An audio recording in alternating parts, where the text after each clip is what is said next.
వ్యవసాయమే జీవితంగా భావించిన అన్నదాతలకు ఆశించిన మేర ఫలితాలు దక్కడం లేదు. అకాల వర్షాల నుంచి తప్పించుకుని బయటపడినా గిట్టుబాటు ధరకు దాటి రావడం మరో సవాలుగా మారింది ఎర్రజొన్న రైతుల పరిస్థితి. ఆరుగాలం కష్టపడి పండించిన పంటకు మద్దతు ధర లభించకపోవడంతో అన్నదాతలు అష్టకష్టాలు పడుతున్నారు. వ్యాపారుల మాయాజాలం నిజామాబాద్ జిల్లా ఎర్రజొన్న రైతులను నిలువునా ముంచుతోంది. చేతికొచ్చిన పంటను అమ్ముకుందామంటే కష్టానికి తగ్గ ప్రతిఫలం రావట్లేదు. దళారులంతా కుమ్మక్కై రైతు నోటికాడి ముద్దను లాక్కుంటున్నారు. జిల్లా వ్యాప్తంగా ఎర్రజొన్న సాగు సగానికి పడిపోయింది. మద్దతు ధర లేకపోవడంతో వ్యాపారులు నిర్ణయించిన ధరకే పంటను అమ్ముకోవాల్సి వస్తోంది. వ్యాపారుల్లో పోటీ ఉంటేనే గిట్టుబాటు ధర వస్తుందని రైతులు చెబుతున్నారు. తొలుత 4,000కు కొనుగోలు చేస్తామని ఆశ చూపి పంట కోసిన తర్వాత దళారులు పట్టించుకోవట్లేదని అన్నదాతలు వాపోయారు. పంట కోత రాకుండా ముందు 4,500 ఉంటాయని చెప్పారు వ్యాపారులు. పంట కోసినాక ఇప్పుడు ఏటికి దినాంకు 200-300 తక్కువ, ఇప్పుడు 32,000-33,000 అంటున్నారు. వాళ్ళంతా ఒక్కడే రైతులన్నీ ముంచాలని మొత్తం వాళ్ళు ఇచ్చుతున్నారు. ఈ మౌలుని చూడి వ్యాపారులు ఎవరు రావట్లేదు. మొత్తం సిండికేట్ అయ్యి ఇప్పుడు ఈ మౌలు చేయబట్టి ఎవరు కొనలేదు. మ్యాచర్ వచ్చినాయి. ఇప్పుడు మ్యాచర్ వచ్చిన మాల్ని ఇంటికి తీసుకెళ్తున్నాం. ఇంట్లో పోసుకొని పెట్టుకుందాం.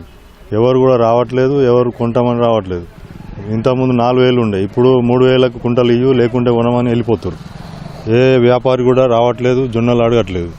ఈ ప్రభుత్వం కూడా కొద్ది చర్య తీసుకుంటే బాగుంటుందని కోరుకుంటున్నాం.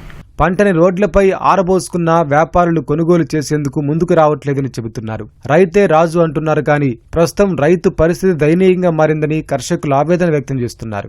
4,000 నుంచి 5,000 రూపాయలు క్వింటాల్కు మద్దతు ధర ఈ యొక్క ఎర్రజొన్న పంటకు వస్తామని చెప్పి ఆశించడం జరిగింది.